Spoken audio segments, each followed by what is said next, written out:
Polkupyörä keksittiin 1800-luvun taitteessa. Polkupyörällä pääsee paikasta toiseen ja sillä saa myös kuljetettua tavaraa. 60-luvulla keksittiin BMX-pyörä, jolla sitten ajettiin kilpaa ja hypittiin hyppyreistä. Nykyään BMX:llä ajetaan striittiin, millä voidaan hyppiä portaita ja reilata. Ja sitä tehdään niitä erilaisia temppuja, esimerkiksi barspin, missä tanko pyörähtää kerran ympäri. Ne on hienoja temppuja. Mä oon aina miettinyt, että miksi ne pitää tehdä kahdella pyörällä.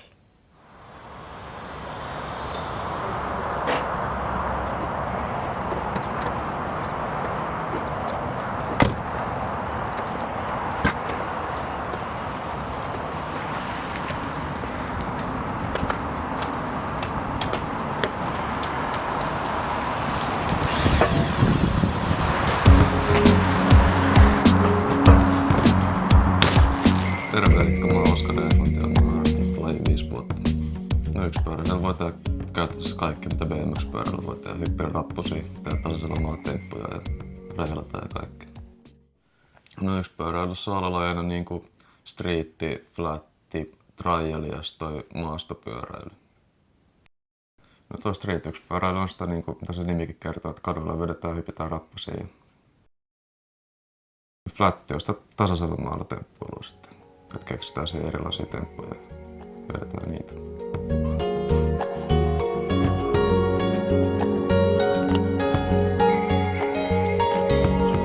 Yksipyöräisellä pääsee paikasta toiseen ja välillä sillä pääsee kauempaakin kuin normipyörällä.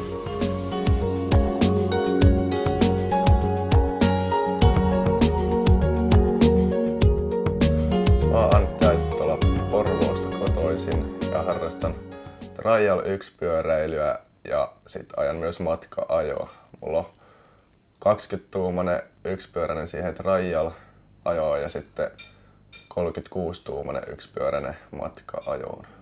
Itse olin viime kesänä 12 päivää Virossa ajamassa. Ajoin eka Porvoosta Helsinkiin, sitten menin Tallinnaan ja Tallinnasta Haapsaluun, sitten Hiidenmaan ja Saarenmaan kautta Pärnuun. Oli kiva ajaa siellä. Joku yli 100 kilometriä parhaana päivänä tuli ajettua ja sitten keskipäivämatka oli joku 45 kilometriä. Lisätietoa yksipyöräilystä löytyy yksipyöräily.fi sivulta. Se on suomalainen yksipyöräilyfoorumi.